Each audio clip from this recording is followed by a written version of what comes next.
So the 2024-25 Premier League fixtures have been announced, and the big story for Newcastle is they will kick off the season at home to Southampton.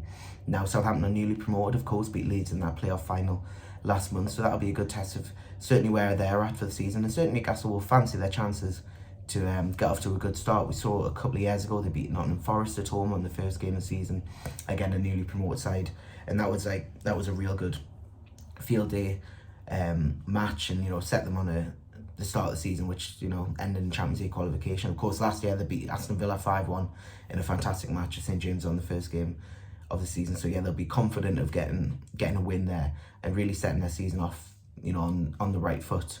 It's going to be a big year next year, and if it gets points on the board and get a good start, that'll be one they'll be hopeful of. And then they travel to Bournemouth away the week after. That's a tough fixture.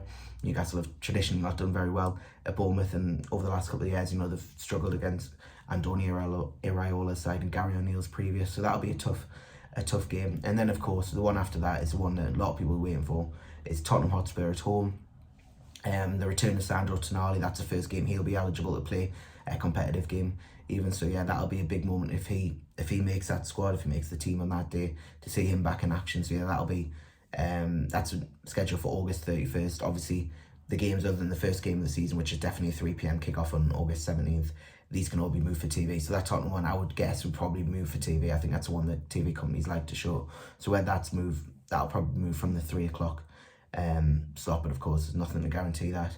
Looking further on, of course, Boxing Day, they're at home to Aston Villa, so another home game on Boxing Day. And yeah, Villa are going to be very tough opponents. Newcastle did the double over them 8-2 on aggregate last year, but they're always going to be a difficult match, so that'll be a real big one. Again, I fancy that one might get moved on Boxing Day. That seemed one that the TV companies might want to show.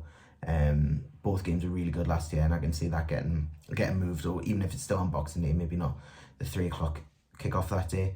Looking to the end of the season, finish the season again at home to Everton. That's a huge thing as well. And we all know Newcastle's form at home dipped last year, but the season 4 was certainly fantastic, and they'll fancy a chance against anyone at home. And of course Everton they'll fancy themselves to get a result there and know that they can end the season off in style. And they're really going to have to focus on that game, because the month of May is a real tricky one. If Newcastle go into that end of the season needing wins to either Champions League qualification, Euro qualification, maybe more, maybe less, who knows, they're going to end the season with Brighton away on the first weekend of May, which is a tough game. They've got Chelsea at home and then Arsenal away, all to play before that last game against Everton. So Brighton, Chelsea, Arsenal and Everton in May it's a tricky run of games that for Newcastle. But one they'll fancy the chances in.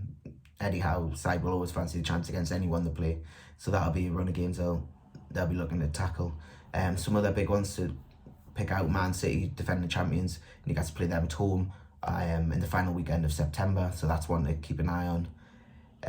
Liverpool, they play Liverpool at home on 4th of December. That's a midweek game, so that'll be under the lights at St James's Park again. I'm sure that'll be one that is picked up on TV, and one that'll be given the big advert, because that'll be a really good occasion, really good match. They play Manchester United away 3 days after Aston Villa on Boxing Day, so they host Aston Villa on Boxing Day, and then a few days after that, the game between Christmas and New Year, that'll be Man U away. So that's a big game. We all know what happens, bit of needle between Newcastle and Man U over the last couple of years, and especially the way last season ended with Man U winning the FA Cup and Newcastle missing out in Europe. So that's a big one to keep an eye out for. And the games don't get much easier, because a few days after that they play Tottenham away. So yeah, in that Christmas period, which again fans would love, that sort of period, Newcastle don't have too many home games, starting with Ipswich on the 21st, or that weekend, again all TV. They've got Ipswich away, that game 4 days before Christmas, similar sort to where they had Luton last year. Then they've got Villa, as mentioned, on Boxing Day, then Manchester United away after that, and then the first game in the new year will be against Tottenham away. So that's a tricky run of games. So you've sort of got a decent-ish start. I think Newcastle will be confident with the start, with Southampton, Bournemouth, Tottenham, Fulham and Wolves all that play in their first 5. They'll be confident in doing well then. And then we've talked about the end of the season, where they've got Brighton, Chelsea, Arsenal, Everton. Tough end of the season. Again, that Christmas period as well, with Ipswich, Villa, Man U and Tottenham there. It's another crucial part of the season. Of course, there's no easy games in the Premier League, but them games and them periods of the season are one that are really going to test them.